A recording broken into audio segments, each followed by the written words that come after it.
शुभम एक शहरी लड़का था। वो गर्मियों की छुट्टियों में अपनी नानी के गांव जाया करता था। उसे अपनी नानी का गांव बहुत पसंद था। वो गांव जाने की तैयारी करने लगता है। खूब सारे कपड़े ले जाता हूँ, सारी छुट्टियाँ वहीं रह कर आऊंगा। नानी के गांव पहुंचते ही उसकी नानी खुशी से झूम उठती है और उसे जोर से गले लगा लेती है। मेरा बच्चा, मेरा लाडला पोता कितना बड़ा हो गया है। तुझे देखने के लिए आंखें तरस गई थी मेरी। चल अंदर चल, थक गया होगा तू। पता है तेरी मनपसंद सब्जी बनाई है। उसे अपनी नानी के गांव में काफी दिन बीत जाते हैं। एक दिन वो खेलते खेलते एक वीरान कुएं के पास चला जाता है। उसने आज से पहले इतना गहरा और अंधेरा कुआं कभी नहीं देखा था। कितना अंधेरा है नीचे, लगता है बहुत गहरा है। पर ये कुआं इतना सुनसान क्यों है? इसमें पानी क्यों नहीं रहता होगा?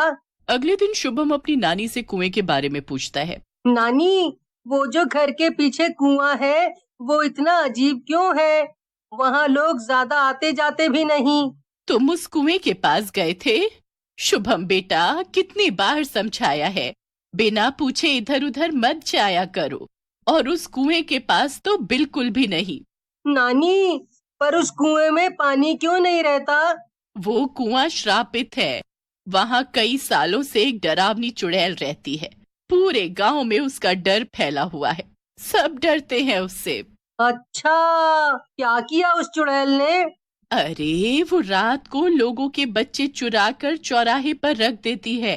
अलग अलग तरीके से गांव वालों को सताती है। तो मत जाना उस कुएं के पास। शुभम पूरी रात उस चुड़ैल के बारे में सोचता रहता है। अगले दिन वो अपने दोस्तों के साथ खेल रहा होता है तो उसके दोस्त उसे बताते हैं।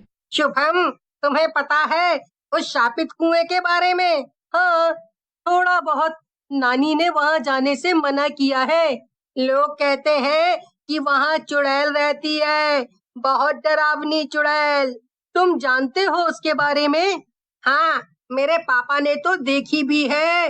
वो अमावस्या की रात को पूरे गांव में घूमती है। उस रात कोई बाहर नहीं निकलता। शुभम कुछ नहीं कहता, पर उसके मन में कई सवाल चल रहे होते हैं। वो कुएं के बारे में और भी जानना चाहता था, पर नानी ने उसे वहां जाने से मना किया था। रात को जब नानी और बाकी लोग सो जाते हैं तो शुभम चुपके से घर से बाहर निकल जाता है और कुएं के पास चला जाता है। शुभम कुएं के अंदर झांकता है। उसे अंधेरे के कारण कुछ नजर नहीं आता। अचानक से शुभम धड़ाम से कुएं के अंदर गिर जाता है और बेहोश हो जाता है। काफी देर बाद जब उसे होश आया तो उसने देखा कि उसके आगे बाल खोले लंबे नाखूनों वाली एक औरत बैठी है। शुभम बहुत डर जाता है और कांपती हुई आवाज में कहता है, कौन हो तुम? मुझे जाने दो, मुझसे गलती हो गई, मुझे जाने दो। डरावनी औरत का जवाब आता है, मैं प्रभा, कई सालों से इस कुएं में कैद हूँ। कई सालों से इसी आशा में हूँ कि आखिर कोई तो होगा जो मुझे इस कैद से आजाद कराएगा और इंसाफ दिलाएगा। कैसा इंसाफ? सालों पहले की बात है। मैं भी एक आम इंसान थी, पर मेरा पति मुझे दहेज के लिए रोज सुनाया करता था। वो शराब पीकर आता और मुझ पर जुल्म करता। मैंने जब इसके खिलाफ आवाज उठानी चाही तो उसने मेरी हत्या कर दी और मेरी लाश इस कुएं में फेंक दी। तब से लेकर आज तक मैं रोज लोगों से रो रो कर इंसाफ की भीख मांगती हूँ, पर लोग मुझे एक श्राप समझते हैं, मुझसे डरते हैं। तुमने कभी किसी से कहा क्यों नहीं? तुम्हारे पास तो शक्तियां है ना, तो तुम अपने पति की सच्चाई सामने ला सकती हो। हाँ, पर लोग मेरी बात ही नहीं सुनना चाहते। वो मुझसे डरते हैं। सब सोचते हैं कि मैं बहुत बुरी हूँ। अगर तुम अच्छी हो तो गांव में इतने हादसे क्यों होते हैं? वो सब कौन कर रहा है? शायद गांव में कोई दूसरी चुड़ैल है जो मुझे बदनाम करना चाहती है।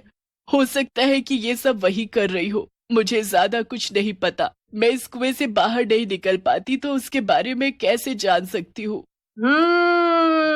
तुम चिंता मत करो, मैं जरूर पता लगा लूंगा कि आखिर ये सब कौन कर रहा है।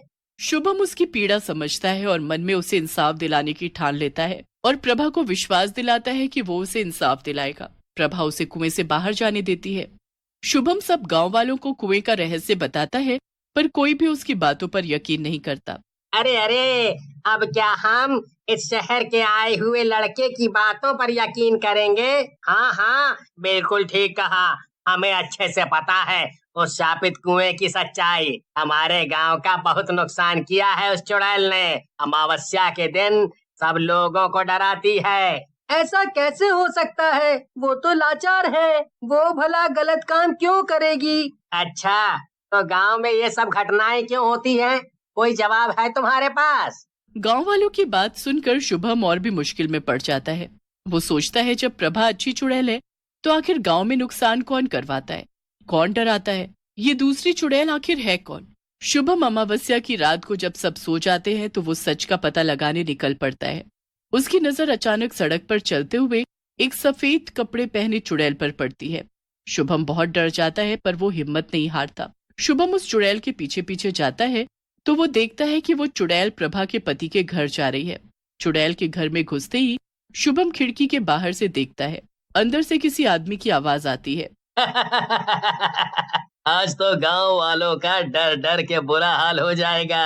गांव के बीच में ये लाल रंग छिड़क के आया हूँ। लोग सोचेंगे कि ये खून है और वो फिर से प्रभा की आत्मा को बुरा भला कहेंगे। और पूजा पाठ करके उसकी शक्तियों को और भी कम कर देंगे। अच्छा, आज तक गांव में जो भी डरावने हादसे होते थे वो सब ये प्रभा का पति करता है। इसको तो अब मजा चखाना पड़ेगा। शुभम अगली अमावस्या को फिर से प्रभा के पति का पीछा करता है और रात को गांव वालों को शोर कर करके उठा लेता है। इतने में प्रभा का पति सुरेश पेड़ के पीछे छुप जाता है। सब गांव वाले शुभम की आवाज सुनकर बाहर आ जाते हैं। अरे ओ शुभम, क्या है? तुम आज अमावस्या की रात को बाहर क्या कर रहे हो? ये पूरे गांव में शोर क्यों मचा रखा है? अरे वो चुड़ैल यहीं कहीं होगी। हाँ हाँ, मिलना चाहेंगे अपनी चुड़ैल से। शुभम पेड़ के पीछे से सुरेश का हाथ खींचकर लाता है। सभी गांव वाले ये देखकर हैरान हो जाते हैं। ये है चुड़ैल। अच्छा, ये सब इस सुरेश का किया धरा है। अरे तू इतने सालों से हमें धोखा देता आया है। अरे इसे तो गांव के चौराहे में फांसी दे देनी चाहिए। हमारी नाक के नीचे ये इतने गंदे काम कर रहा था। मुझे माफ कर दीजिए, मुझे जाने दीजिए, मुझे जाने दीजिए। अरे तेरी गलतियों की कोई माफी नहीं। तूने कितने बेकसूर बच्चों के जीवन के साथ खिलवाड़ किया है। यही नहीं, अपनी पत्नी का हत्यारा ये खुद है। इसने उस पर बहुत जुल्म किए, दहेज के लिए उसकी हत्या की। अरे पर ये सब इसने किया क्यों? इसी से पूछ लीजिए, अपने मुंह से खुद ही बताएगा। सारे गांव वाले सुरेश को कड़ी से कड़ी सजा देने का फैसला कर लेते हैं और शुभम को धन्यवाद देते हैं। शुभम सरपंच के सामने सबको संबोधित करता है। तो देखा आप सबने कैसे हमारे ही सामने दोषी